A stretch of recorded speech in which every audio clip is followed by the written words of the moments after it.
Palavra da Verdade, com Hernandes Dias Lopes. Abra sua Bíblia comigo, por gentileza, no livro de Apocalipse, capítulo 20. Apocalipse, capítulo 20, versos de 1 a 15. Apocalipse 20, de 1 a 15. Eu queria que você acompanhasse comigo a leitura e, lido o texto, permanecesse com a sua Bíblia aberta. Está escrito o seguinte: Então vi descer do céu um anjo, tinha na mão uma chave do abismo e uma grande corrente. Ele segurou o dragão, a antiga serpente, que é o diabo, Satanás, e o prendeu por 1000 anos. Lançou-o no abismo, fechou-o e pôs selo sobre ele, para que não mais enganasse as nações até se completarem os 1000 anos. Depois disto, é necessário que ele seja solto pouco tempo. Vi também tronos, e nestes sentaram-se aqueles aos quais foi dada a autoridade de julgar. Vi ainda as almas dos decapitados, por causa do testemunho de Jesus, bem como por causa da palavra de Deus, tantos quantos não adoraram a besta, nem tampouco a sua imagem, e não receberam a marca na fronte e na mão, e viveram e reinaram com Cristo durante 1000 anos. Os restantes dos mortos não reviveram, até que se completassem os 1000 anos. Esta é a primeira ressurreição. Bem-aventurado e santo é aquele que tem parte na primeira ressurreição. Sobre esses, a segunda morte não tem autoridade.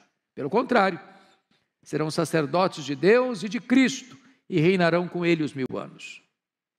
Quando, porém, se completarem os 1000 anos, Satanás será solto da sua prisão e sairá a seduzir as nações que há nos 4 cantos da terra, Gog e Magog, a fim de reuni-los para a peleja.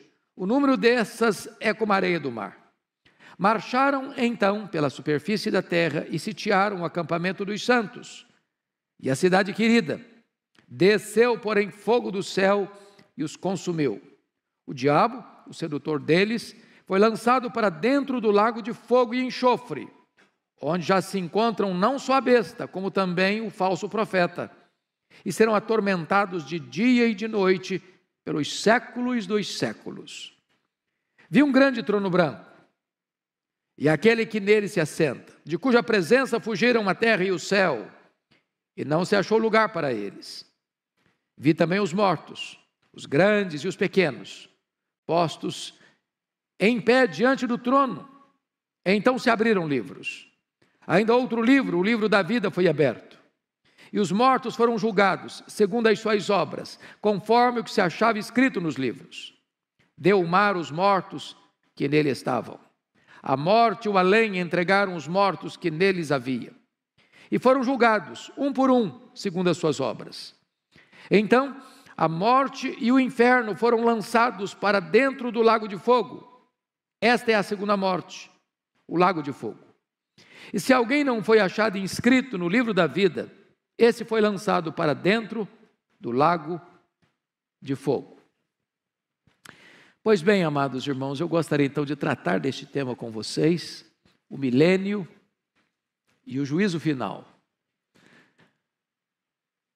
A primeira coisa que eu preciso afirmar, e com toda sinceridade e humildade, é que este capítulo é certamente o capítulo mais polêmico do livro de Apocalipse e talvez um dos mais polêmicos de toda a Bíblia.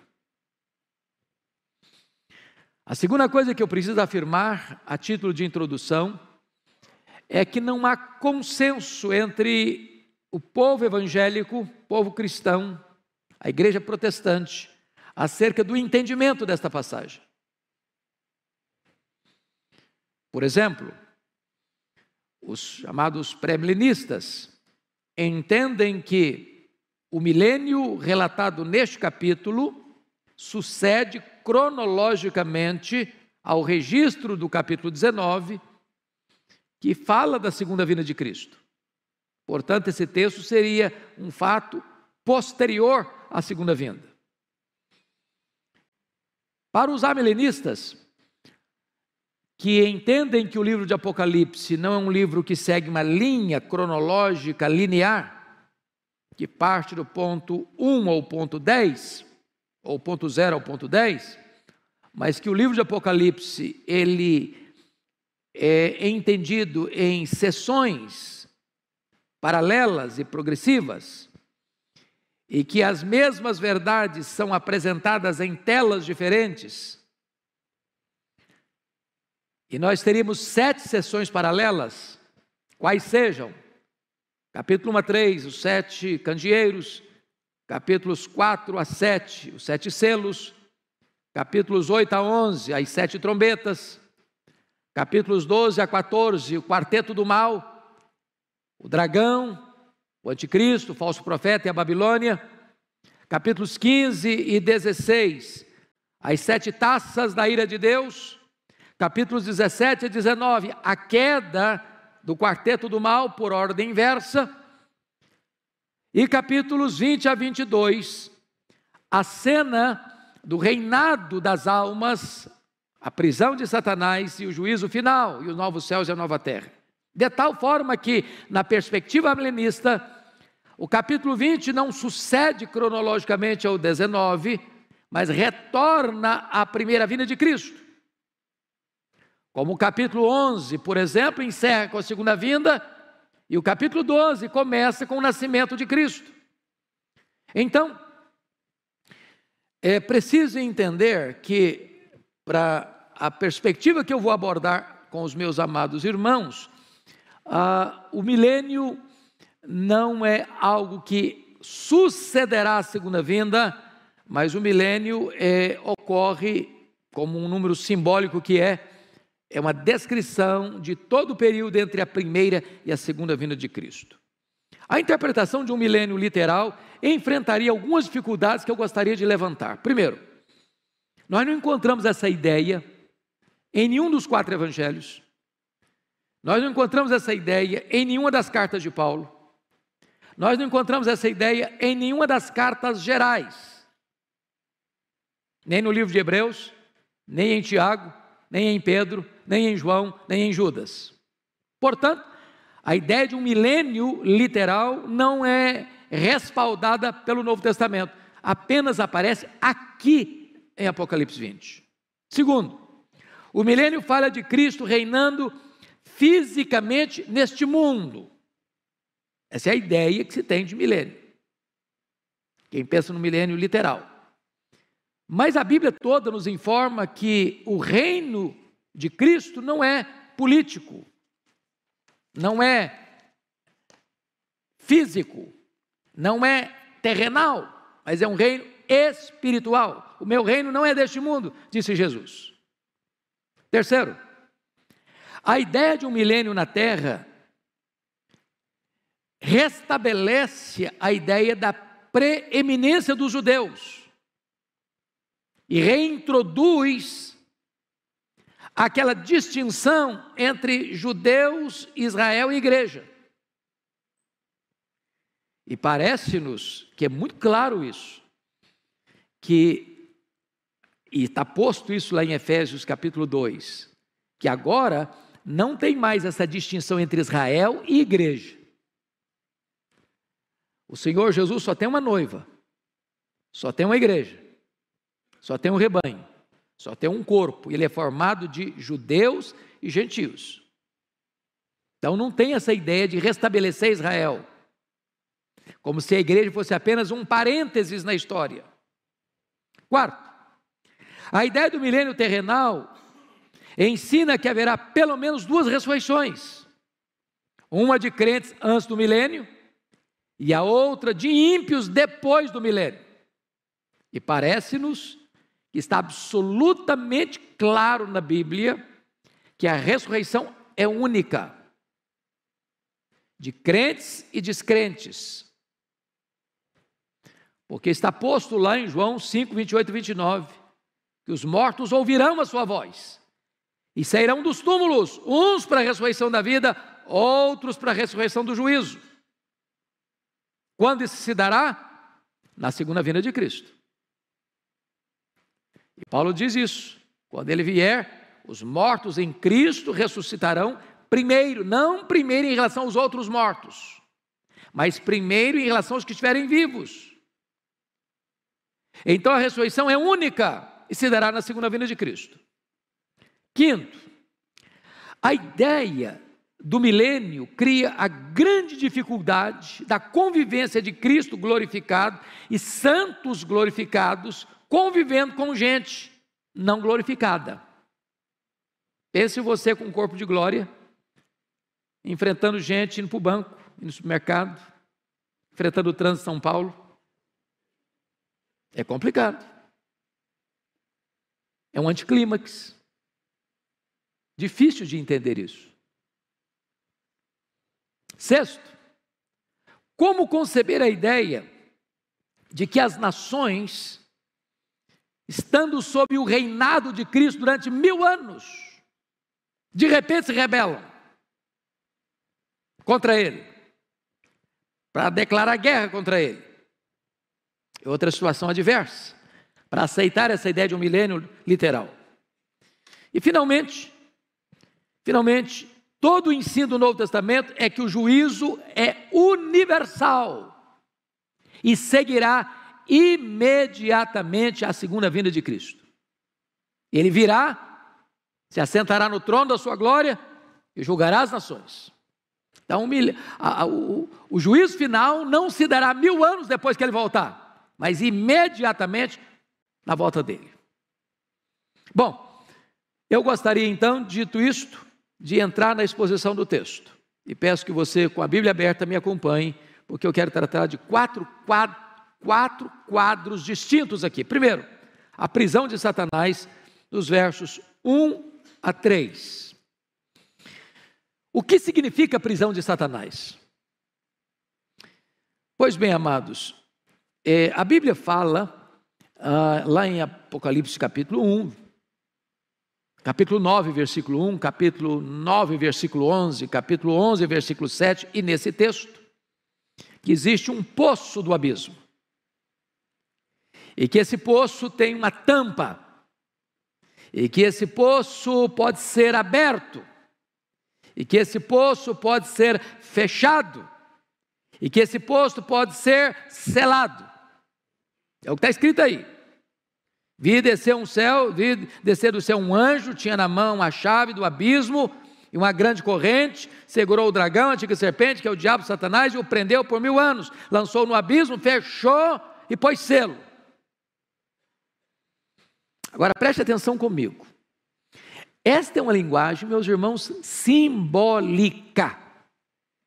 Como praticamente todo o livro de Apocalipse é um livro de símbolos, de imagens, visuais.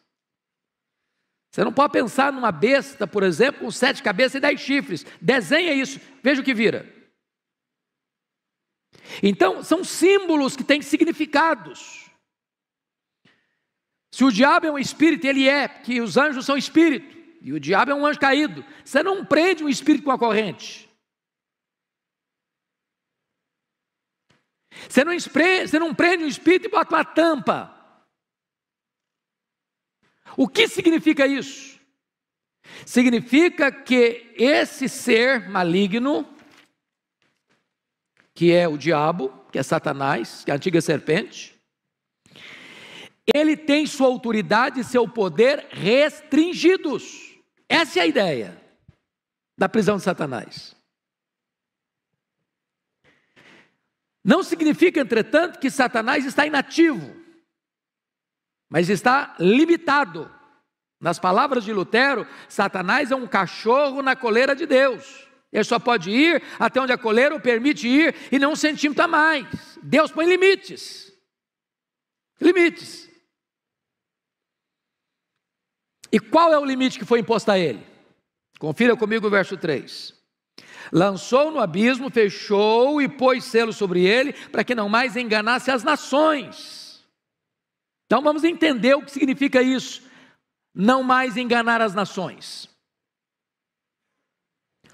Primeira coisa que eu chamo a sua atenção é que, do ponto de vista de hermenêutica, né, pastor Arival, a gente aprende isso no seminário, e aprendo nos livros todo dia, que você não explica um texto claro à luz de um texto obscuro, mas você explica um texto obscuro à luz de um texto claro. Eu acho que serve para a teologia e deve servir para o direito também, acredito. A hermenêutica. Não é isso mesmo? Então, a pergunta é: o que é que o Novo Testamento tem a ensinar-nos acerca da prisão de Satanás? Isso tem a ver com a segunda vinda ou com a primeira vinda? Então, chamo a atenção de vocês para alguns textos. Primeiro, Mateus 12, 29. Vocês se lembram lá que o valente, que é o diabo, ele tem uma casa. Ele guarda em segurança todos os seus bens. Que bens são esses? Pessoas. Até que o mais valente, quem é o mais valente? Jesus. Entra na casa. Tira-lhe a armadura em que confiava, a panóplia dele. Amarra-o. E lhe divide os despojos, arranca os bens dele da casa dele. O que significa isso? Que o diabo, Satanás, ao ser preso, ter sua autoridade, seu poder restringido, ele não tem condições de impedir que uma pessoa que Deus escolheu, por quem Cristo morreu, chamado pelo Evangelho, seja impedida de crer no Senhor Jesus. É o Senhor Jesus que amarra o valente, e o fez na primeira vinda, e não acontecerá na segunda, mas na primeira vinda. Lucas 10, 17 e 18, diz que quando os discípulos regressaram, os 70, possuídos de alegria, dizendo: Senhor, os próprios demônios se nos submetem pelo teu nome, mas ele lhes disse: eu vi a Satanás caindo do céu como relâmpago. Limitação de poder. Jesus Cristo disse em João 12, 31 e 32, chegou o momento de ser julgado este mundo, e agora o seu príncipe será expulso. Eu, quando for levantado da terra, atrairei todos a mim. O diabo não pode impedir isso. Louvado seja Deus, irmãos. Se o diabo pudesse, você e eu não estaríamos aqui nessa noite. Se o diabo pudesse, você e eu não teríamos crido em Jesus. Se o diabo pudesse, nós não teríamos sido alcançados pela graça, lavados no sangue do Cordeiro, selados com o Espírito Santo da promessa, e o nosso nome não estaria no livro da vida. Se o diabo pudesse, a igreja não poderia enviar um missionário sequer, e não haveria sequer uma conversão nos campos missionários. Seu poder foi o quê? Cerceado e limitado e restringido. Essa é a ideia. Essa é a ideia. Pois bem, o que significa? Preste atenção nisso. No finalzinho do versículo 3, é necessário que ele seja solto por pouco tempo. O que significa esse pouco tempo em que Satanás será solto depois do milênio? Veja bem, a Bíblia usa algumas expressões para definir esse momento final que vai anteceder a volta de Jesus. Primeiro, a apostasia. Segundo, a grande tribulação. Terceiro, a manifestação do homem da iniquidade, ou do iníquo, que é o anticristo. Quarto, o pouco tempo de Satanás. Essas quatro expressões apontam para a mesma realidade. Para esse momento final, de uma perseguição atroz, de Satanás usar todo o seu arsenal e toda a sua fúria, e toda a sua força e todos os seus agentes para perseguir o Cordeiro e a sua igreja. A grande tribulação, a apostasia, a manifestação do homem da iniquidade e o pouco tempo de Satanás. Esse é o tempo que vai anteceder a segunda vinda de Cristo. Mas, outra pergunta: o que significam esses 1000 anos? O que significa esses 1000 anos? Como todo o texto é simbólico, por exemplo, o abismo, o poço, a corrente, a prisão, o selo que tampa o poço, o milênio também é uma linguagem simbólica. é um número completo. Milênio é um tempo que vai, portanto, da primeira à segunda vinda de Cristo. É o número 10 cubicado, pleno. É o exato período em que as almas estão reinando com Cristo. Por exemplo, o que acontece quando um crente morre agora? O que acontece? Primeiro texto, para pensar com vocês, 2 Coríntios 5:8. Morrer é deixar o corpo e habitar com o Senhor. Segundo texto, Filipenses 1:23. Morrer é partir para estar com Cristo, o que é incomparavelmente melhor. O que Jesus Cristo disse para o ladrão à sua direita que se arrependeu, ainda que não 1/10 hora da vida? Hoje mesmo estarás comigo no paraíso. Então, quando um crente morre, diz Hebreus que o seu espírito é aperfeiçoado para entrar na glória. Nesse exato momento, a alma começa a reinar com Cristo no céu. Você sabe disso. O corpo foi feito pó, é pó e volta ao pó, é matéria.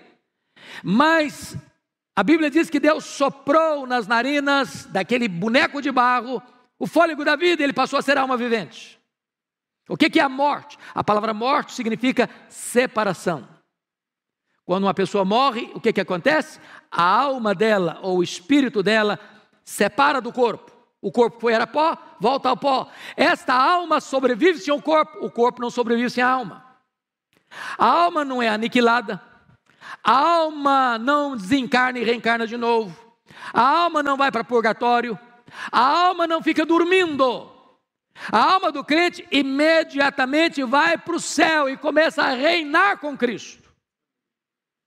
Nós chamamos esse período de período intermediário. O que é período intermediário? Que vai da morte à ressurreição.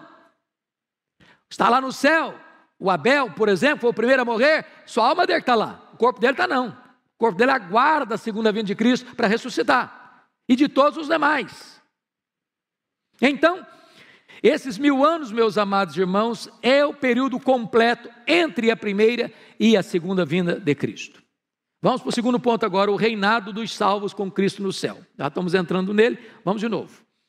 Versículos 4-6, confira comigo, versículo 4, por favor. Vi também tronos, e nesses sentaram-se aqueles os quais foi dada a autoridade de julgar. Vêm das almas dos decapitados por causa do testemunho de Jesus, bem como da palavra, por causa da palavra de Deus. Tantos quantos não adoraram a besta, nem tampouco a sua imagem, e não receberam a marca na fronte nem na mão, e viveram e reinaram com Cristo 1000 anos. Vamos entender isso aqui. Vi tronos. A palavra tronos, irmãos, preste bem atenção no que eu vou lhes dizer. Aparece no Novo Testamento 67 vezes. No Novo Testamento. A palavra trono aparece só em Apocalipse 47 vezes. Porém, 44 vezes o trono que aparece é o trono de Deus. E todas as 44 vezes que o trono de Deus aparece, sabe onde ele está? No céu. Só 3 vezes o trono aparece na terra. 2:13, 13:2 e 16:10. E todas as 3 vezes que ele aparece na terra, ele é o trono do anticristo e o trono do diabo. Portanto, esse reinado aqui de 1000 anos não é na terra.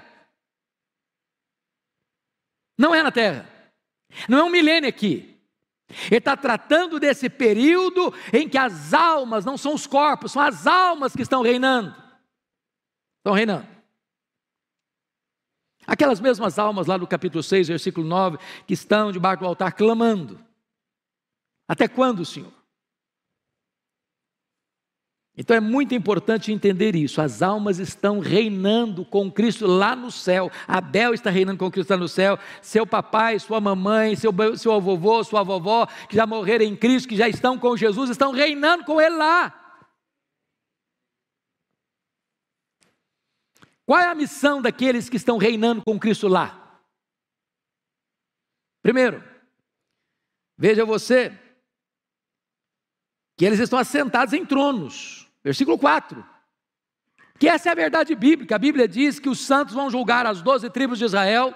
Está lá em Mateus 19, 28. Que os santos vão julgar o mundo. Está lá em 1 Coríntios, capítulo 6, versículo 2. E vai julgar os anjos. Está lá em 1 Coríntios, capítulo 6, versículo 2. E Jesus prometeu à igreja de Laodiceia o seguinte: ao vencedor dar-lhe-ei sentar-se comigo no meu trono, como eu venci, sentei com meu Pai no seu trono. Então você e eu vamos assentar em tronos, para julgar. Julgar quem? As 12 tribos de Israel, o mundo e os anjos. Obviamente os anjos caídos. Eles participarão, portanto, da glória de Cristo lá no céu. Então, quem está lá? Os mártires e todos aqueles que morreram, vejam vocês, por causa do testemunho de Jesus, bem como por causa da palavra de Deus, todos os crentes. Todo crente que morreu está com Cristo lá no céu, reinando, aguardando certamente a segunda vinda de Cristo, quando haverá a ressurreição, e então um corpo de glória se unirá com esta alma que já está glorificada, para estar para sempre com o Senhor. Mas vamos a outra coisa, importante aqui, versículo 5 e 6 agora. Os restantes dos mortos não reviveram, até que se completasse os 1000 anos, esta é a primeira ressurreição. Bem-aventurado e santo é aquele que tem parte na primeira ressurreição. Que ressurreição é essa? Que primeira ressurreição é essa? É muito importante entender isso. Irmãos, quem nasce 2 vezes, morre uma vez só. Quem nasce uma vez só, morre 2. Explicando. Quem só nasceu fisicamente e não nasceu da água e do Espírito, morre fisicamente e morre eternamente. É a segunda morte. Mas quem nasce fisicamente e nasce de novo, a segunda vez, morre uma vez só, apenas fisicamente. A não ser que Jesus volte antes, você é trasladado, arrebatado, transformado e arrebatado. Portanto, essa primeira ressurreição não é a ressurreição do corpo. Toda a linguagem do Novo Testamento é essa, que quando você recebe a Cristo, você estava morto, e eu também. Deus nos deu vida, estamos nós mortos nos nossos delitos e pecados. O que aconteceu quando você foi convertido a Cristo foi uma verdadeira ressurreição. Então, bem-aventurado é aquele que passou pela primeira ressurreição, porque esse não sofrerá a penalidade da segunda morte. Claro, você não vai ser condenado, não entra mais juízo, passou da morte para a vida.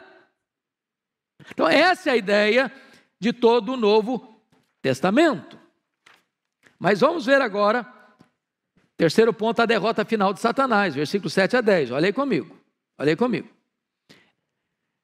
Quando, porém, se completarem os 1000 anos, Satanás será solto da sua prisão, e sairá e sedurizará as nações que há nos 4 cantos da terra, Gog e Magog, a fim de reuni-las para a peleja. Num dessas é como a areia do mar. Então marcharam então pela superfície da terra, sitiaram o acampamento dos santos, a cidade querida, desceu porém fogo dos céus e consumiu. Vamos entender uma coisa aqui.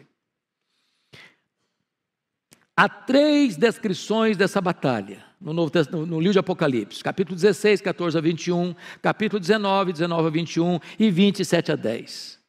Não são 3 guerras diferentes, é a mesma guerra, é a guerra do Armagedon, é a guerra final.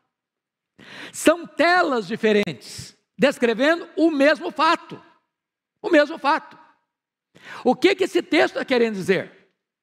É que antes de Jesus voltar, irmãos, não esperem num otimismo irreal que o mundo vai melhorar, que nós vamos viver aqui num shopping center, com ar-condicionado. A coisa está pegando, e vai pegar mais.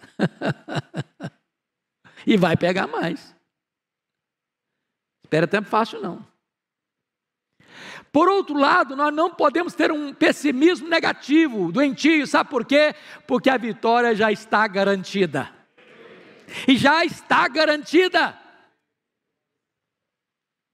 Irmãos, o final da história já está escrito, e a vitória é do Cordeiro e da sua igreja.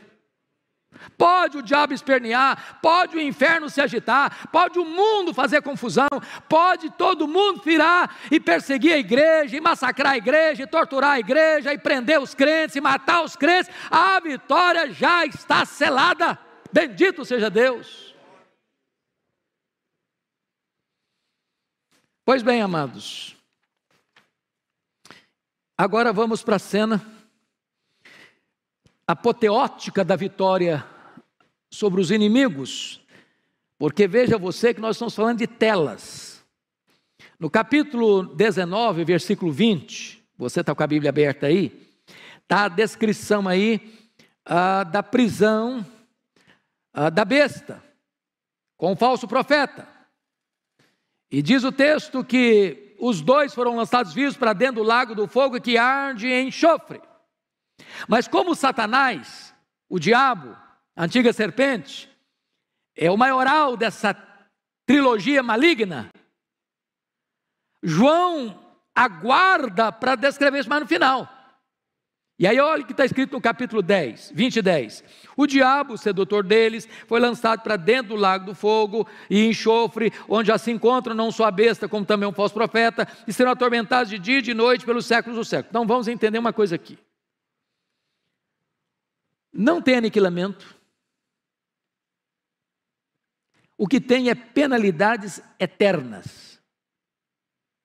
Eles vão ser atormentados, o que está escrito aí? De dia e de noite. É claro que é uma linguagem bíblica, porque na eternidade não tem nem dia nem noite, é eternidade. E a Bíblia fala que aqueles que vão para a condenação eterna são trevas exteriores, banidos para sempre. Mas está escrito mais, eles serão o quê? Atormentados. Quando? Pelos séculos dos séculos. Entenda isso, que o diabo não é rei nem no inferno.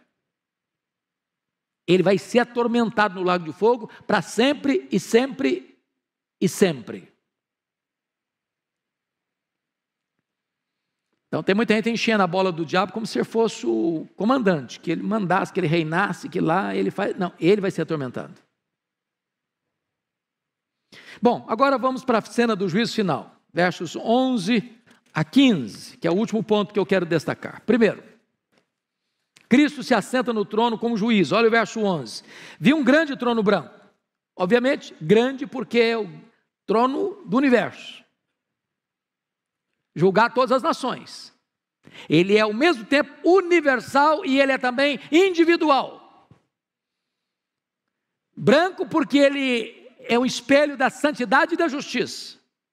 E aquele que nele se assenta, de cuja presença fugiram a terra e o céu, e não se achou lugar para eles. Agora pense na majestade desse juiz, na grandeza desse juiz, na honradez desse juiz, que não macula sua toga, que não mancha suas vestes sagradas, que nunca deixou se subornar para condenar o inocente ou para inocentar o culpado. Ele é o reto juiz, ele é o justo juiz, ele é o próprio Cordeiro, ele é o próprio Senhor da igreja, ele é o próprio Salvador da igreja, ele é Jesus, ele foi escalado para essa função, ele é o juiz. E ele é tão glorioso, ele é tão majestoso, que na presença dele o céu e a terra ficam com vergonha e se encolhem. Segundo lugar, os mortos ressuscitam para o julgamento. Olha versos 12 a 14. Vi também os mortos, os grandes e os pequenos, postos em pé diante do trono. Então, quem vai estar lá? Todo mundo. Crentes, não crentes, grandes, pequenos, ricos, pobres, doutores, analfabetos, ateus, agnósticos, místicos,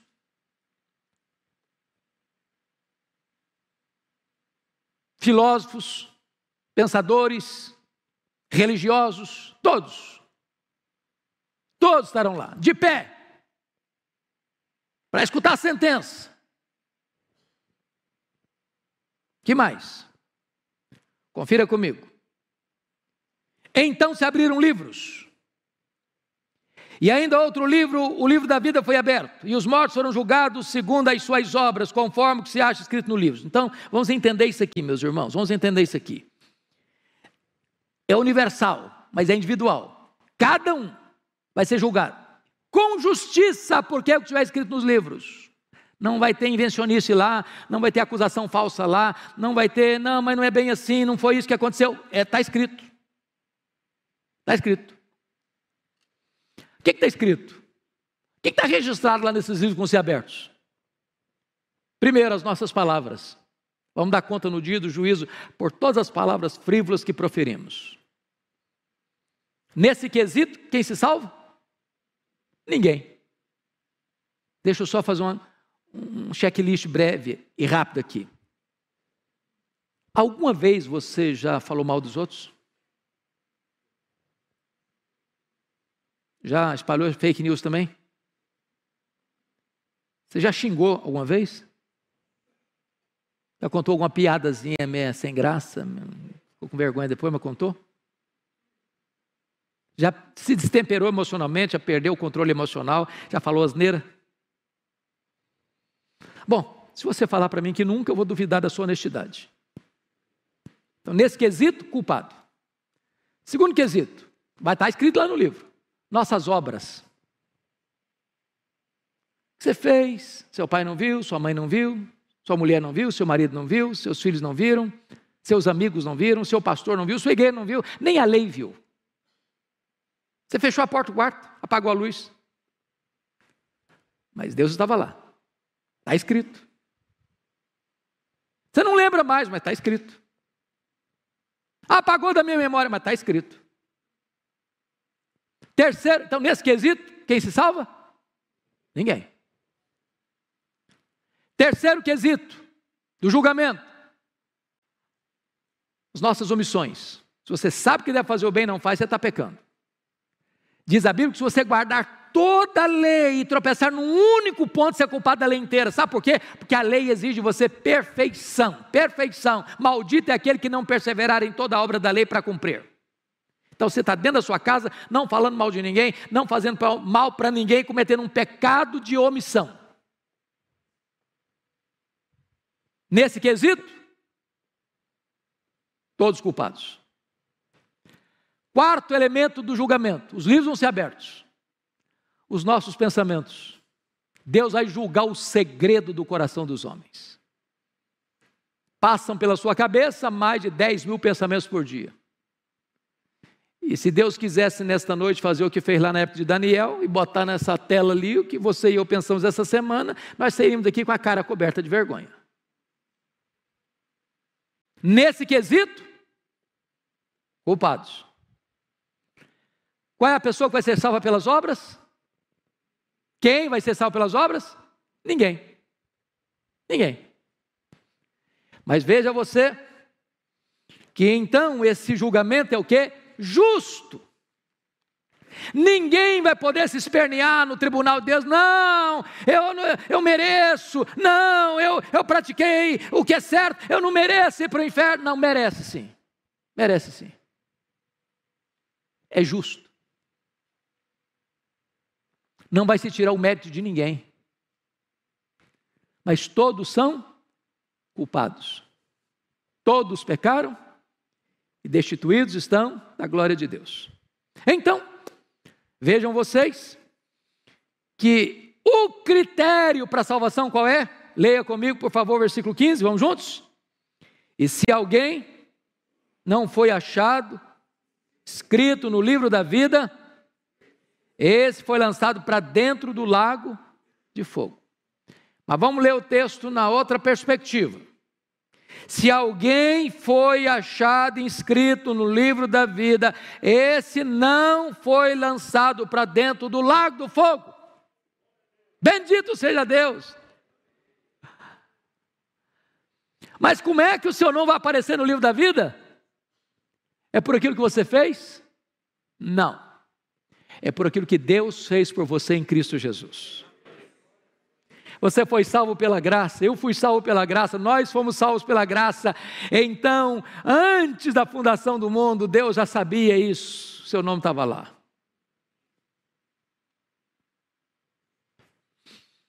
E aí você, em vez de ser lançado no lago do fogo, você vai ser convidado para as bodas do Cordeiro. Vai entrar para uma festa que nunca mais vai acabar. E você vai reinar com Cristo. E você vai se alegrar em Cristo. E você vai conhecer a Cristo. Você vai fruir a presença de Cristo. E você vai desfrutar da bem-aventurança eterna. Mas eu quero concluir olhando com você o versículo 14. Então a morte e o inferno foram lançados para dentro do lago do fogo de enxofre, ou melhor, para dentro do lago de fogo. Esta é a segunda morte, o lago de fogo. Como é que você vai entender isso? A morte é o estado, e o Hades e o inferno, ou Hades, é o lugar. A morte é o estado, o Hades, o inferno, é o lugar. A Bíblia diz que a morte é o último inimigo a ser vencido. E o inferno aqui, que é Hades, preste bem atenção nisso, é exatamente o lugar onde os ímpios são atormentados no estado intermediário. Lembra lá da parábola que Jesus contou, Lucas 16? E o rico, no inferno, estando em tormento, clamou: Pai Abraão, manda Lázaro que molhe o dedo em água e bota aqui na minha língua para refrescar-me. Depois da segunda vinda e do juízo, não haverá mais separação entre corpo e alma, nem no céu, nem no inferno. E a vitória de Cristo sobre os seus inimigos será completa e final. Quem vai estar lá? 19 e 20, o anticristo e o falso profeta. 20 e 10, quem vai estar lá? O diabo.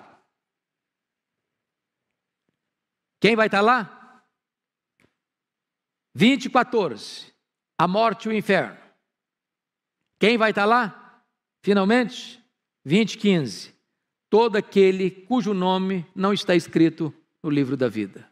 Os que não creram.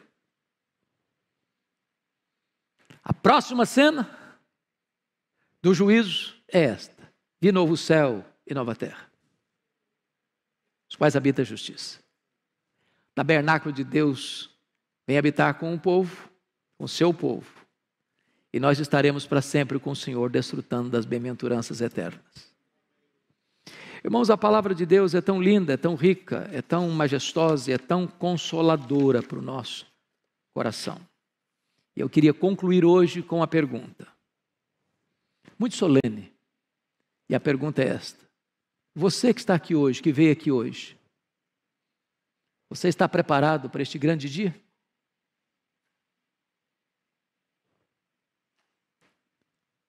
De que lado você estará naquele dia? Segunda pergunta: hoje, agora, você já está debaixo do sangue do Cordeiro? Ou ainda você está debaixo do peso e condenação dos seus pecados? Terceira colocação: hoje é o tempo